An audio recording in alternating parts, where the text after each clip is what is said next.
This is Radhika Gaur with the session number 10 of your chapter, The Fundamental Unit of Life. तो अभी हम यहाँ पे अपना सेशन नंबर 10 डिस्कस करने वाले हैं, in which we are going to discuss about the question answers of the session. Clear? We are here with the chapter number 5 and session number 10, that is question answers of our exercise and in textbook. Clear?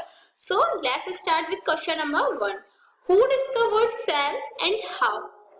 Actually, cell was discovered by Robert Hooke in 1665 while examining a thin cork slice under his primitive microscope. Cell की discovery किसने की थी? Robert Hooke ने की थी 1665 में, जब वो क्या कर रहे थे? while examining thin cork slice under his primitive microscope. जब वो एक कॉर्क की पतली सी स्लाइस को एग्जामाइन कर रहे थे अपने प्रिमिटिव माइक्रोस्कोप से, जो उनका माइक्रोस्कोप था एक परफेक्ट माइक्रोस्कोप नहीं था, primitive microscope, that is first stage of microscope हम बोल सकते हैं। जब वो इससे कॉर्क को एग्जामाइन करने लगे तो उन्होंने देखा कुछ हनीकॉम लाइक स्ट्रक्चर, तो honeycomb like structure which we saw were named cell. उन्होंने कुछ हनीकॉम लाइक स्ट्रक्चर्स देखे और उन्हीं को उन्होंने क्या नेम दिया? Cell. Clear that the cell was discovered by Robert Hooke in 1665 while examining thin cork slides under his primitive microscope. The honeycomb-like structure which we saw were named cell. Clear? Second thing is that why is the cell called the structural and functional unit of life? Cell को structural and functional unit of life क्यों कहा जाता है? Because all organisms are made up of cell. सारे जो organism होते हैं वो सेल से मिलके बने होते हैं। क्लियर? जिससे बनके जब सेल से मिलके सारे ऑर्गेनिज्म बने होते हैं तो क्या होगी? वो उसकी स्ट्रक्चर को डिफाइन करेंगे। This is the reason cell is called structural unit of life, and because the cell has various organelles which perform all the activities. Cell क्या करती है? उसके पास काफी सारे ऑर्गेनल्स प्रेजेंट होते हैं जिनसे डिफरेंट हमारी एक्टिविटीज जो होती हैं लाइफ की वो परफॉर्म की जाती हैं। इसी वजह से क्योंकि वो फंक्शंस को परफॉर्म करती है, this is the reason cell is called the functional unit of life. Clear? That all organism are made up of cells, thereby cell is called structural unit of life, and the cell has various organelles which perform all the activities of life, thereby cell is called functional unit of life. Clear? Next question is, how do substances like CO2 and water move in or out of the cell? Discuss. जो carbon dioxide हुआ, water हुआ, वो cell में कैसे move करते हैं? इन और out, that is cell के अंदर कैसे जाते हैं, सेल से बाहर कैसे आते हैं, सेल में एंट्री कैसे करते हैं और सेल से एग्जिट कैसे करते हैं। अभी देखो, CO2 moves in and out of the cell by the simple process of diffusion. CO2 कैसे मूव करता है? By the process of diffusion. अब डिफ्यूजन क्या था? अभी मैं आपको osmosis and diffusion, that is transportation across the membrane वाला सेशन कराया था मैंने आपको, तभी मैंने आपको क्लियर किया था ऑस्मोसिस और डिफ्यूजन में क्या डिफरेंस होता है। तभी मैंने आपको बताया था diffusion is a process of moving a substance from higher concentration to the lower concentration. तो हायर कंसंट्रेशन से लोअर कंसंट्रेशन में जब कोई भी सब्सटेंस मूव करता है तो वहां पे डिफ्यूजन होता है। यही CO2 के साथ होता है, that CO2 moves in and out of the cell by the process of diffusion, while movement of water in and out of the cell takes place through osmosis. जो वाटर का movement होता है वो किसकी वजह से होता है? ऑस्मोसिस की वजह से। बिकॉज ऑस्मोसिस क्या होता है? Osmosis is the movement of the particles from higher concentration to the lower concentration by using a semi permeable membrane. वहां पे एक वीगन से एक लिमिटेशन रहती है कि हमें सेमी परमिएबल मेम्ब्रेन का यूज करना ही करना है। तो वहां पे सेल और वाटर के बीच में plasma membrane semi permeable membrane की तरह वर्क करती है। वाटर क्या है हमारा? वाटर हमारा यूनिवर्सल सॉल्वेंट है, वो सेल में इन एंड आउट इजीली कर सकता है, but by using the process of osmosis. Clear? Next question is, why is plasma membrane called a selectively permeable membrane? जो प्लाज्मा मेम्ब्रेन है उसे हम सेलेक्टिवली परमिएबल मेम्ब्रेन क्यों कहते हैं? It only allows entry and exit of some selected molecules through the cells. It also prevents movement of some other materials. Thereby, plasma membrane is called selectively permeable membrane. क्यों? क्योंकि plasma membrane क्या करती है? वो करती है कि कुछ सेलेक्टेड मॉलिक्यूल्स जो हमारी सेल के लिए रिक्वायर्ड हैं, अच्छे हैं, उनकी एंट्री और एग्जिट कराती है, जबकि जो मॉलिक्यूल जो सेल के लिए सेल को डिस्ट्रॉय कर सकते हैं या फिर फॉरेनर सब्सटेंसेस हैं, उन्हें वो सेल में अंदर नहीं जाने देती, उससे वो उसको प्रोटेक्ट करके रखती है, प्रिवेंट करके रखती है। This is the reason we call plasma membrane as a semi-permeable membrane. Next question is, can you name those two organelles which we have studied that contain their own genetic material? क्या आप कोई दो ऐसे organelles का name बता सकते हो जो हमने स्टडी किए हो और क्या हो, that contain their own genetic material, जिनके own genetic material हो, जिनके पास खुद के genetic materials present हो. तो फर्स्ट होता है माइटोकॉन्ड्रिया और सेकंड होता है plastids. Clear? Mitochondria and plastids are the two organelles that contains their own genetic material. क्यों? क्योंकि दोनों के पास both these organelles have their own DNA and ribosomes. दोनों के पास ही उनके खुद के डीएनए होते हैं और खुद के राइबोसोम्स होते हैं. Thereby, these are the two organelles that contain their own genetic material. Next question is, if the organization of a cell is destroyed due to some physical or chemical influence, what will happen? यदि जो cell का organisation है वो destroy हो जाए किसी भी physical या केमिकल इन्फ्लुएंस की वजह से, जो सेल का ऑर्गेनाइजेशन है वो डिस्ट्रॉय हो जाए, तो क्या होगा? Think. Actually, if the organization of the cell is destroyed, यदि सेल का ऑर्गेनाइजेशन डिस्ट्रॉय होगा, the chemical balance of the cell gets disturbed. Obviously देखो, जब भी सेल का ऑर्गेनाइजेशन डिस्टर्ब हो रहा है, डिस्ट्रॉय हो रहा है, तो जो केमिकल बैलेंस है सेल का वो भी डिस्टर्ब हो जाएगा और केमिकल बैलेंस डिस्टर्ब होने की वजह से क्या होगा? Cell organelles are not able to perform. जो सेल ऑर्गेनेल्स होंगे वो परफॉर्म नहीं कर पाएंगे.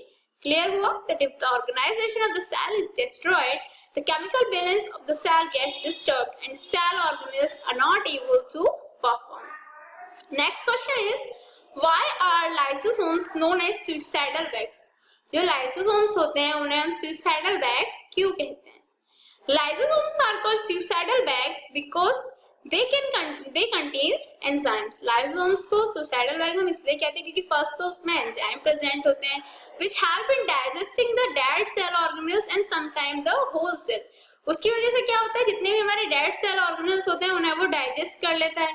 Along with that, सेल को भी डाइजेस्ट कर सकता है when there is disturbance in cellular metabolism. That is, यदि कभी सेलुलर मेटाबॉलिज्म में कोई भी डिस्टर्बेंस क्रिएट हो जाए तो लाइसोसोम्स बस्ट हो जाएंगे. बस्ट होने की वजह से जो एंजाइम्स हैं उनके वो क्या करेंगे? सेल को डाइजेस्ट कर लेंगे. Clear? Thereby, lysosomes are known as the suicidal bags. Clear?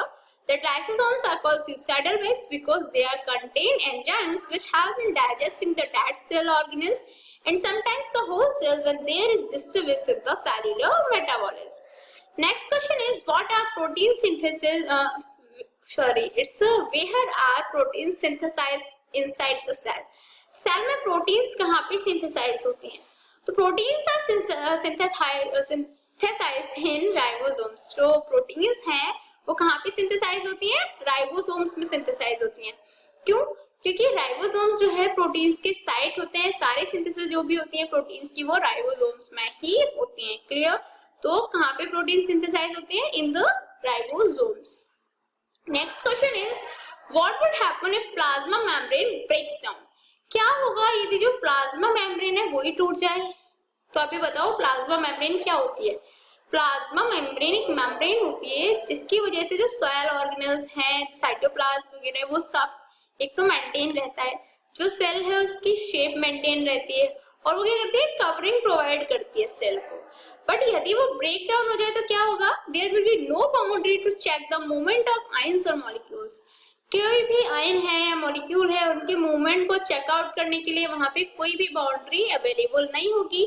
Besides this, cytoplasm and cell organelles will disintegrate and lysosomes would burst, resulting in the digestion of cellular contents. इसके अलावा और क्या होगा कि जो साइटोप्लाज्म है, जो सेल ऑर्गेनेल्स हैं वो डिसइंटीग्रेट हो जाएंगे, इधर उधर हो जाएंगे. Clear? And the lysosome would burst. जो लाइसोसोम है वो बर्स्ट हो जाएगा और लाइसोसोम के बर्स्ट होने की वजह से क्या होगा? जो सेलुलर कंटेंट्स हैं उसको, जो एंजाइम्स हैं उसके डाइजेस्टिव एंजाइम्स है वो डाइजेस्ट कर लेंगे. क्लियर? तो ये सारे इफेक्ट्स प्लाज्मा मेम्ब्रेन के ब्रेक डाउन होने से पड़ेंगे. Next question is, what would happen to the life of a cell if there was no Golgi apparatus? Cell की लाइफ को क्या होगा यदि गोल्गी एपरेटस ही ना हो? Golgi apparatus performs several important functions which are essential for a cell to survive. Golgi apparatus क्या करता है? काफी सारे फंक्शंस परफॉर्म करता है जो सेल की सर्वाइवल के लिए एसेंशियल होते हैं. It is associated with the secretion of polysaccharides, proteins, enzymes and lipids, and also with their storage, packaging and transportation. जो गोल्गी एपरेटस होता है वो पॉलीसैकेराइड्स, प्रोटीन्स, एंजाइम्स, लिपिड्स जैसे जो हमारे सब्सटेंसेस हैं उनके secretion, storage, packaging and transportation से भी एसोसिएटेड रहता है. यदि गोल्गी एपरेटस नहीं होगा तो ये सब भी नहीं हो पाएगा. Also, cellular proteins and lignins secreted by Golgi apparatus are required in the synthesis of cell wall. जो सेल्यूलोज, प्रोटीन और लिग्निन्स गोल्गी apparatus से सीक्रेट होते हैं उन्हीं की वजह से सेल वॉल का फॉर्मेशन होता है. यदि सेल वॉल नहीं होगी तो जो प्लांट सेल है वो प्रोटेक्टेड नहीं रहेगा. तो सेल वॉल की फॉर्मेशन के लिए हमें गोल्गी apparatus की रिक्वायरमेंट है. Also, in the absence of Golgi apparatus, the above process would stop. क्या होगा, ये जो यदि गोल्गी एपरेटस नहीं होगा तो ये जो अबव प्रोसेस जितने मैंने आपको प्रोसेस बताए, दैट इज जो मटेरियल्स हैं उनके सीक्रेशन का, स्टोरेज का, ठीक है, उनके ट्रांसपोर्टेशन का, along with that cellulose, proteins, lignins का सीक्रेशन का, ये सारे प्रोसेस स्टॉप हो जाएंगे and synthesis of cellular material would not be possible. और क्या होगा, जो सेल्यूलर मटेरियल है उसकी सिंथेसिस पॉसिबल नहीं होगी, इसीलिए गोल्गी एपरेटस की रिक्वायरमेंट होती है. So the next question is, which cell organelle is known as the powerhouse of the cell and why?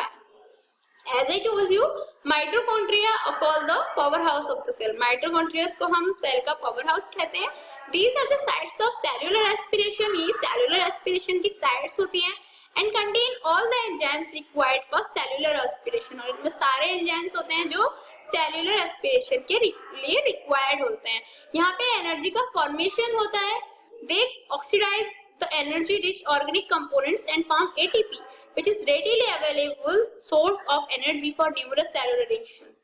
क्या होते हैं, ये एनर्जी को ऑक्सीडाइज करते हैं जिसकी वजह से क्या है, एटीपी का फॉर्मेशन होता है जो काफी सारी न्यूमरस सेलुलर रिएक्शंस के लिए रिक्वायर्ड होती हैं. क्योंकि यहाँ पे एनर्जी का फॉर्मेशन होता है, that is why mitochondria are called the powerhouse of the cell. क्योंकि एनर्जी का फॉर्मेशन जहाँ होता है उसे हम पावर हाउस कहते हैं. This is the reason mitochondria are called the powerhouse of the cell. Next question is, where do the lipids and protein constituting the cell membrane get synthesized? जो lipids हैं, proteins हैं, वो कहाँ पे synthesize होती हैं? तो lipids are synthesized by the Golgi apparatus over the smooth ear. तो lipids का synthesization कहाँ होता है, Golgi apparatus के द्वारा होता है over the smooth ear. Clear? And ribosomes present on the surface of rough ear. जो ribosomes होते हैं वो ear पे present रहते हैं and are the sites of protein synthesis. तो राइबोसोम्स प्रोटीन सिंथेसिस की साइट होते हैं जबकि जो लिपिड्स हैं वो गोल्गी एपरेटस के थ्रू सिंथेसाइज्ड होती हैं. Next question is, how does amoeba obtain its food? तो अमीबा किसके थ्रू अपने फूड को ऑब्टेन करता है, फेगोसाइटोसिस से. Clear? Amoeba obtain its food by the method of phagocytosis.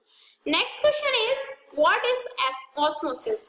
तो ऑस्मोसिस क्या होता है, the passage of solvent molecule from a region of their higher concentration to a region of their lower concentration is through a semi-permeable membrane is called osmosis. क्या होता है, कोई भी solvent molecule है उसका हायर कंसंट्रेशन के region से lower concentration के रीजन में मूव करना, but through a semi permeable membrane is called osmosis. Clear? The passage of solvent molecule from a region of their higher concentration to a region of their lower concentration through a semi permeable membrane is called osmosis. So what did we learn today? आज हमने NCERT exercise chapter 5 के सारे question answers discuss कर लिए. Now in next chapters we will gonna discuss more about the textbook. Till then, good luck.